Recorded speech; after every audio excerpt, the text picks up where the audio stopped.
joined up, and he's now ready to give us his first speech, which is his icebreaker.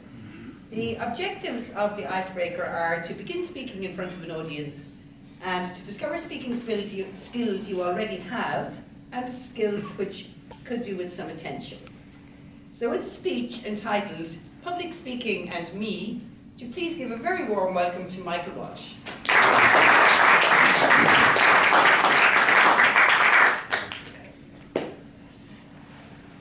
Madam President, fellow Toastmasters, I need help. I've had several very unfortunate experiences with public speaking that have ended disastrously and left me disappointed with consequences that have been unforeseen. And I'm going to share a couple of those with you, if I may. But first, about me. Michael Walsh is my name. I grew up in an Irish family, but living in England.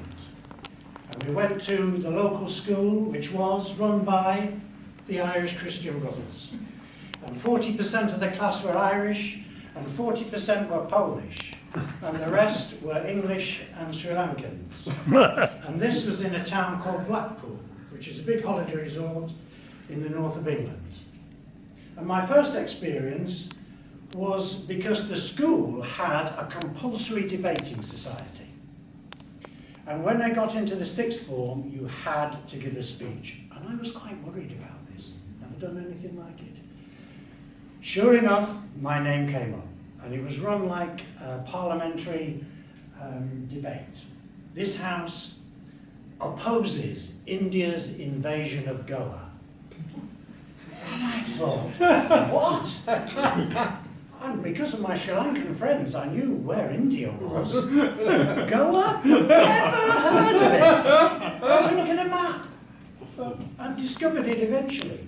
Did I have a view? No. Did my parents? No. Did the newspapers? No. At the weekend, there was some comment on it. Then the day of the debate came. And what did I do? An act of cowardice. I convinced my mother I was too poorly to go to school and messed the whole thing up, missed it. But of course I was only delaying the inevitable.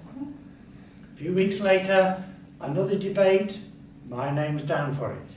This house proposes that we should eat, drink and be merry, for tomorrow we may die. I thought, well, it's different, isn't it? But I still had that fear. What position do you take on this? It's tricky.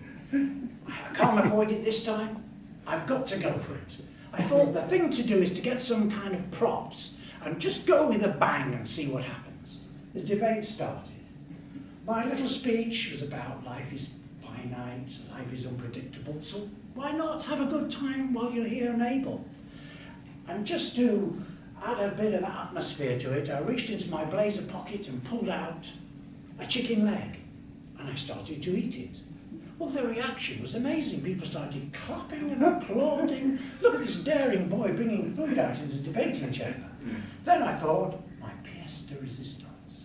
I pulled out of my other blazer pocket a bottle of beer and flipped the top off and proceeded to drink this bottle of beer. Well, the place went absolutely wild.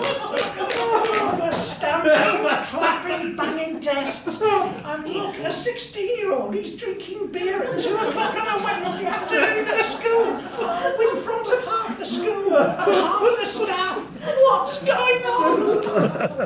And then I became famous. Notorious, probably. They would point to me, it's him, 16, drinking beer at school. And then, of course, I had the summons to the headmaster's office. And I went to see him, he was a short little fella from Cork. No offence against Cork. And he said, I'm not having this behaviour, absolutely intolerable. If there's any more of this sort of behaviour, I'm going to have your parents up for a chat. Well, I was quite worried about that because I'd only been at the school a year and a half because I got expelled from the and my parents were furious about that. So I thought, that's my first example of public speaking which had unforeseen consequences and left me a bit nonplussed. The second one, we may not have time for any more, was many years later I got involved in politics and I stood for the House of Commons in a seat on the Pennine Moors where there's more sheep than voters. And a couple of public meetings where 3 or 4 people turned up, the committed. Waste of an evening. But the constituency took in part of a town, an old mill town called Burnley, which has a very good football team at the moment. And I thought, this is it. I'll give a speech in this part of Burnley. And the thing I chose was something out of the Labour Party manifesto, which was about doing away with the black economy. And I thought that the building site's the place to do this.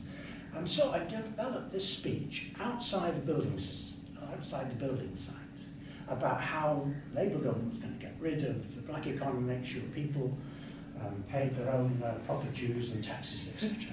And as I was going along, developing the theme, when suddenly there's a tap on my shoulder. And I turned around, and this bloke hit me so hard with a right hand that I fell to the floor. Glasses came off, blood started streaming down.